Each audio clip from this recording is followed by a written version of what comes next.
Woke up this morning, there was snow on the ground, so I'm finishing my quilt today. Here's the starting blocks. Okay, when I sew these triangles together,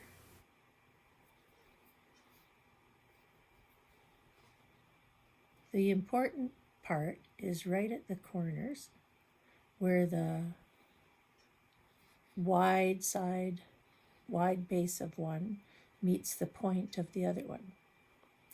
And make sure you have the two right sides together, always. But the corners are going to be a little bit offset. So when you sew across the seam allowance, where you're sewing is going to match together. So when I sew these, I usually sew with the part that's seamed together on the underside and the piece that has no seams on the top side. I find that rolls over my feed dog a little easier. So right here at this point, I have to have the white part, which is the underside, the point of the underside, just a little extended beyond. I use a regular presser foot with a 1/4 inch guide on the side, and my stitch length on my machine is 2.6, which is about 10 stitches to the inch, I guess. My feed dog doesn't roll over seams so well sometimes, so I just have to take it slow and easy. And because these are bias edges here, I don't want to pull and stretch them. I just want to have them feed easily under the presser foot. The feed dog will pull them through. And when I get to the end of the row, I just stop, cut the thread, and I always press these so the parts that have all the seams are going to lie flat underneath, and the part without any seams is going to be the top. So the seam allowance underneath is going to press towards the green in this case. And that way, on the back side, the seam allowances are all nicely laid out. So when I finish one, quite often I will just do a whole chain piecing of one unit, which is 2 triangles, one pieced white one and one green one in this case. So I might go through a whole 25 or 30 of them, just sewing those diagonal lines. But just to show you how I deal with this point at the corner now, because the seam allowance behind is pressed towards the dark green and not the white, which is going to make all those seam allowances where the seams are too thick. So the next one I put on is going to be a green, and I just have to remember which side goes where.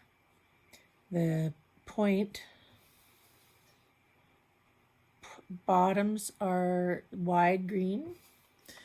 I've sewn a couple of them together. Now you see sometimes my green pieces are also seamed because I'm using scraps. I wanted to make use of them.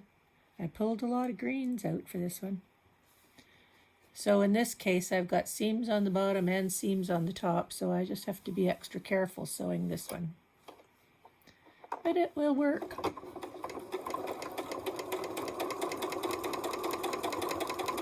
I find the nicest thing about sewing with scraps is that I don't have to try to be fast.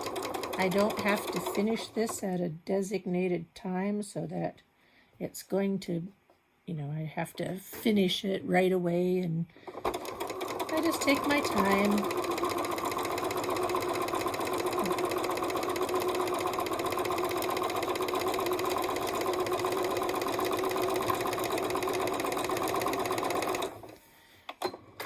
If I were in a hurry, I would be making scrap quilts. Okay, so now with the seam that way, I still am going to press that one towards the green. So you can see here on my ironing board how they lie very flat. There's always just a little bit of a point of the white sticking up on top of the seam allowance edge there. And when I finish the greens at the other side are going to have a little point. And when I finish sewing the row together, I just straighten those out. I cut those off and just straighten them out so that they don't get in my way when I'm sewing the next the rows together.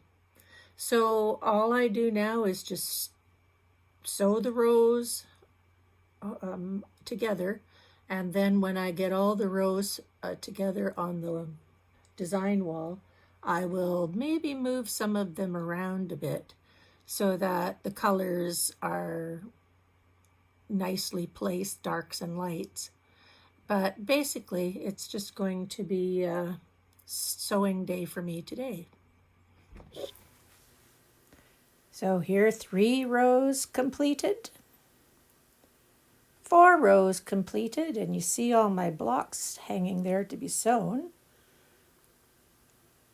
6 rows done, 7 rows done. It's building up on the wall, and 1 more to go. They're all sewed together. Now I have to decide what orientation I want to put the blocks. I can make them like diamonds. And I decided to do that, and that's how I'll sew the rows together. That's next. So all I have left to do here is quilt it, and then it's done.